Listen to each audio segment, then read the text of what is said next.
My name is Joshua Wright, and I am with Section 2 of the Fundamentals of Physics class. When we were talking about initial velocity in our physics class, I got to wondering exactly what the correlation to, say, like the PSI of a spud gun and the initial velocity of a particular object, and what the correlation is and what the force is.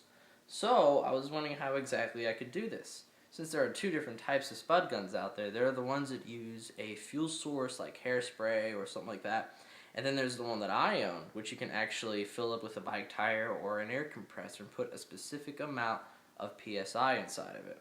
So I grabbed my spud gun and I went over to my dad's house, who has a compressed air tank, and we put a very specific amount of PSI of air into the canister.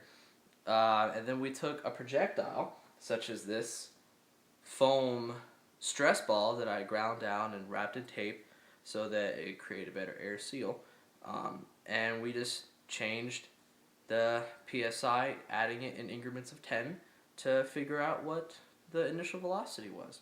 And the way how we did that was we put the PSI, we put the air inside of it, we would slide this all the way down into the barrel, and then we would launch it straight up and time how long it took from the initial shot to it going up to its apex to it falling all the way down to the earth, and then we would stop it.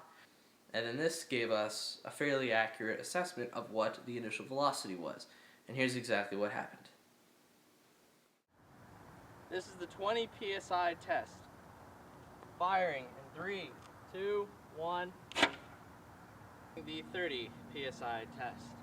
Firing in 3, 2, 1. And we are now shooting it at 40 PSI. Firing 3, 2, 1. Now I'm at 50 PSI. Firing 3, 2, 1. Cannon set up to be at 60 PSI. Firing in 3, 2, 1, go. Wow.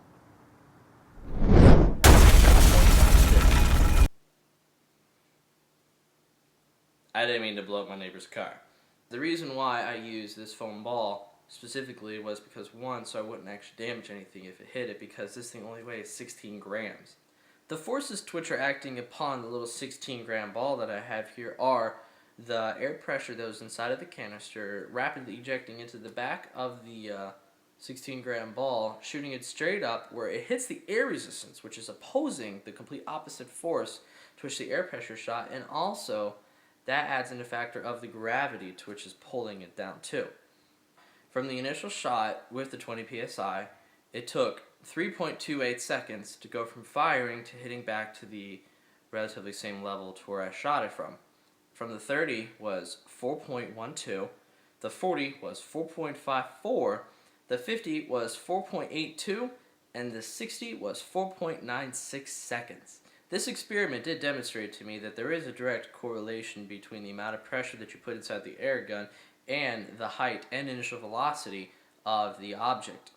But the only factor is that with air resistance, this is creating a decreasing curve because there's an opposing force. So if I was inside of a vacuum, then I would be able to accurately demonstrate that there is a direct relation between air pressure, initial velocity, and height to which a projectile will go out of my potato gun.